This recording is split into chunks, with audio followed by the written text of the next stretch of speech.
Hervé Guémard, bonjour. Bonjour. Et bienvenue. Vous avez tenu à ce que ce colloque se tienne à Paris et en Israël. Il est organisé avec l'Université ouverte de Tel Aviv. Pourquoi cette double nationalité du colloque ?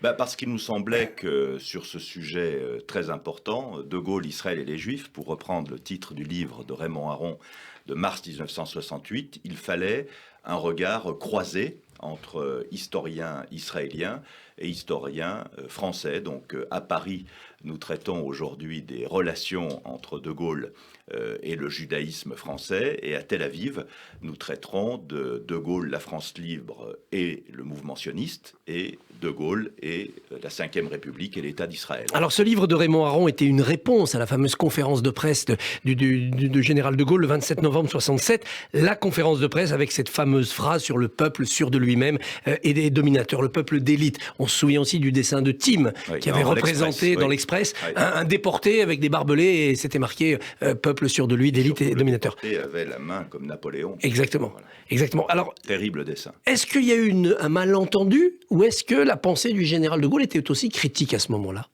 De Gaulle a entretenu des relations très précoces avec le judaïsme et la culture juive. D'abord parce qu'il est né dans une famille certes catholique, mais catholique atypique au début du XXe siècle ou à la fin du XIXe siècle, puis c'était une famille de Dreyfusards. Il a été ensuite très marqué par le lieutenant-colonel Mayer, qui était un militaire assez incroyable, qui avait été reculé dans son avancement parce qu'il avait pris position pour Dreyfus, et qui a été dans les années 20 et 30 un peu son mentor dans la société intellectuelle parisienne. Il a rencontré Léon Blum dès avant la Deuxième Guerre mondiale, dès 1936, quand Léon Blum était à Matignon. Donc De Gaulle était déjà familier de la culture juive et avec des relations plus importantes qu'on ne l'a dit avec le judaïsme français.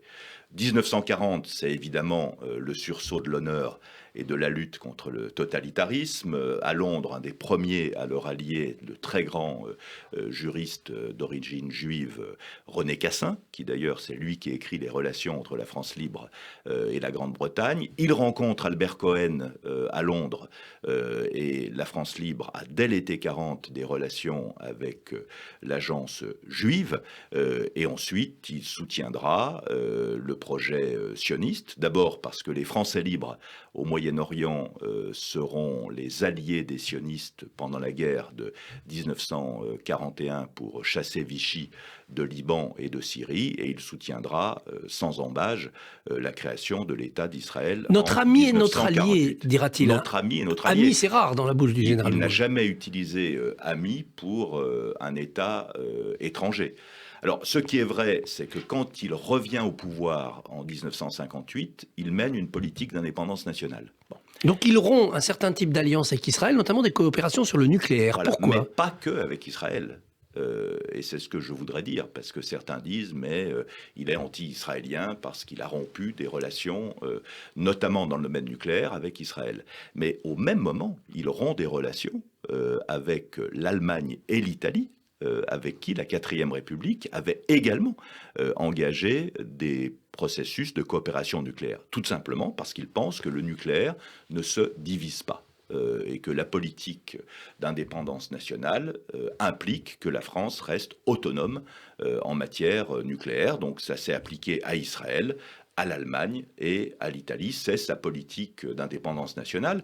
Il découvre d'ailleurs aussi, j'allais dire, un concubinage entre les états-majors israéliens et français au ministère de la Défense, né de la crise de Suez en 1956. D'ailleurs, Shimon Peres me l'a dit un jour, il l'a dit publiquement, à la fin de la 4e République, il avait son bureau au ministère de la Défense rue Saint-Dominique. Et De Gaulle n'en veut pas non plus, ça. Non, parce que ça aurait été un ministre guatémaltèque, il n'en aurait pas voulu non plus. Donc, indépendance nationale. C'est l'indépendance nationale qui s'applique erga omnes, comme on dit. Alors pourquoi en arrive-t-on à cette conférence de presse si sévère ? Parce qu'il y a la phrase qu'on a citée, mais il y a aussi tout un développement où il est très sévère à l'égard d'Israël. C'est à cause de la guerre des 6 jours ? Alors, il considère qu'à partir du moment où Israël, donc il a soutenu le projet sioniste sans ambiguïté, comme je l'ai dit, mais à partir du moment où Israël devient un État dans le jeu des relations internationales, il doit être apprécié comme un État qu'on puisse approuver ou désapprouver sa politique. Il a toujours lutté pour que Israël existe et soit dans des frontières sûres et reconnues.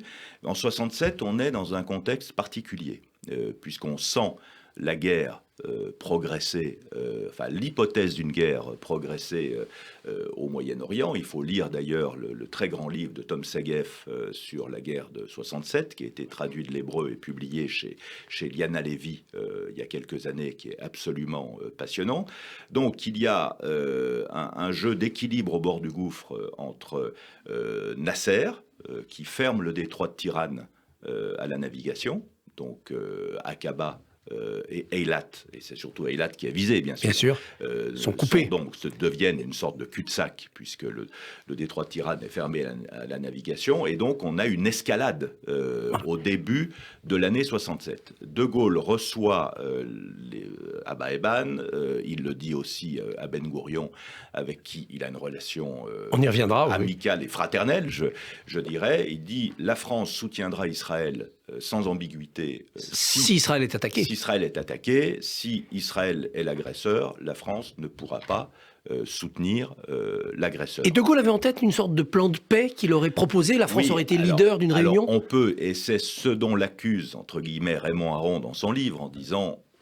Je suis un peu trivial, il veut péter plus haut que son cul, parce que De Gaulle rêve d'une conférence à 4 avec les Britanniques, les Américains, les Soviétiques, la France, pour régler le problème. Pour régler le problème et convaincre Nasser de mettre fin à son blocus, et donc pour qu'une solution de paix s'impose. Il n'y arrive pas, Israël attaque.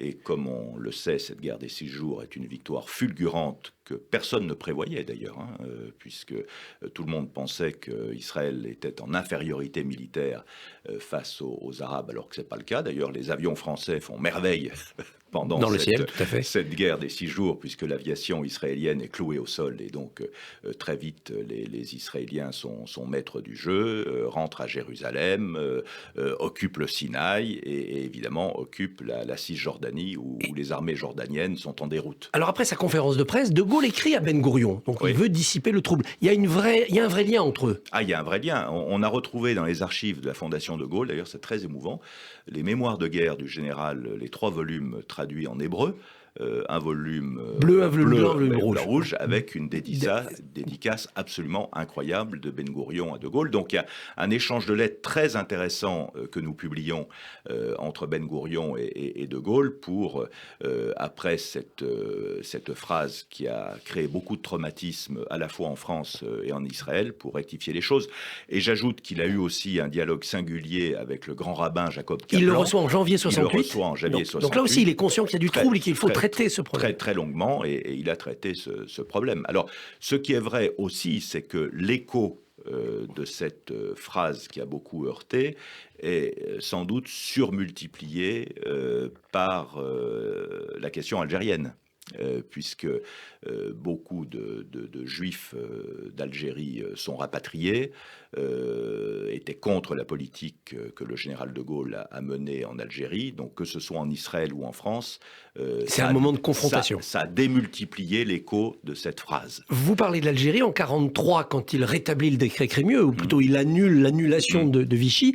Il a été reproché à De Gaulle de l'avoir fait tardivement, à contre-cœur, et de n'avoir pas reconnu le rôle des Juifs d'Alger dans la libération de l'Afrique du Nord. Ça, je pense, c'est vraiment un très mauvais procès qu'on lui fait. Notamment, il y a quelques lignes dans un livre récent de Jacques Attali, qui me semble complètement contraire à la vérité historique. De Gaulle avait auprès de lui René Cassin. Tout de suite, il a voulu rétablir le décret Crémieux. Mais il faut savoir que De Gaulle n'a pris l'ascendant sur le général Giraud qu'à partir de fin août 1943.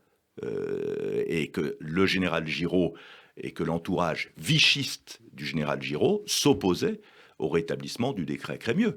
Quand De Gaulle devient le patron du Comité français de libération nationale, le seul patron politique et militaire à partir de fin août, début septembre 1943, il rétablit immédiatement le décret Crémieux, puisque je crois que c'est octobre. Fin octobre, oui, 1900, 30 octobre. voilà, 1943. Donc de ce point de vue-là, c'est vraiment une mauvaise querelle qu'on lui fait. Et d'ailleurs, Jacques Attali naît le lendemain, le 1er novembre 1943. De Gaulle maintient l'ambassadeur de France à Tel Aviv. Il ne veut pas le transférer à Jérusalem. Aujourd'hui, le patron du parti gaulliste, Éric Ciotti, avait promis dans la primaire, lui, d'effectuer ce transfert, comme l'ont fait les Américains sous Trump. Ça m'avait échappé, vous voyez. Oui. De Gaulle ne voulait pas, sur Jérusalem, donner l'impression qu'il cautionnait la prise de Jérusalem-Est. Non, je crois, et d'ailleurs, c'est la position constante de très nombreux pays de maintenir leur ambassade à Tel Aviv. C'est considéré comme une position de réticence à l'égard du pouvoir politique israélien aujourd'hui. Non, je ne pense pas. C'est que tout simplement, on sait que sur la question de Jérusalem est une question compliquée sur le plan international et que la capitale pour la France, la capitale d'Israël est à Tel Aviv. De Gaulle, en septembre 1967, est le premier chef d'État occidental à se rendre à Auschwitz, Oui. où il demande d'ailleurs à se recueillir seul. Quel est le sens de ce voyage pour vous ? De Gaulle a été, ça aussi c'était un grand pudique, si je puis dire. Et on sait que la question de la déportation l'a évidemment chaviré, comme elle chavira Georges Bernanos, qui dira à Malraux « Satan a reparu sur le monde ». Et quand sa nièce, Geneviève de Gaulle Antoniose, rentre de déportation, elle est hébergée chez son oncle et sa tante. Il est encore chef du gouvernement provisoire.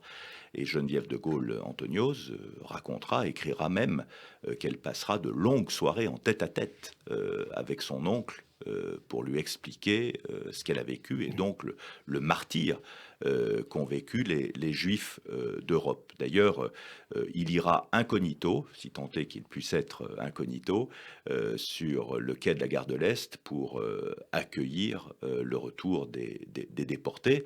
Donc c'est, je pense, quelque chose pour le chrétien qu'il était, faisait référence à la plus grande noirceur de l'âme humaine. Et donc, Auschwitz s'explique comme ça.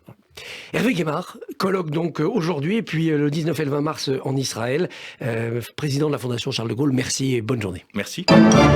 Merci beaucoup. Christophe Barbier, vous évoquiez justement le rôle de Charles de Gaulle dans la guerre d'Algérie et la place des Juifs dans le pays. Restez avec nous justement à 8h20 dans l'histoire des Juifs de France avec Christophe Dard. Eh bien, lors d'un épisode spécial, nous parlerons de l'exode des Juifs d'Algérie. À tout à l'heure.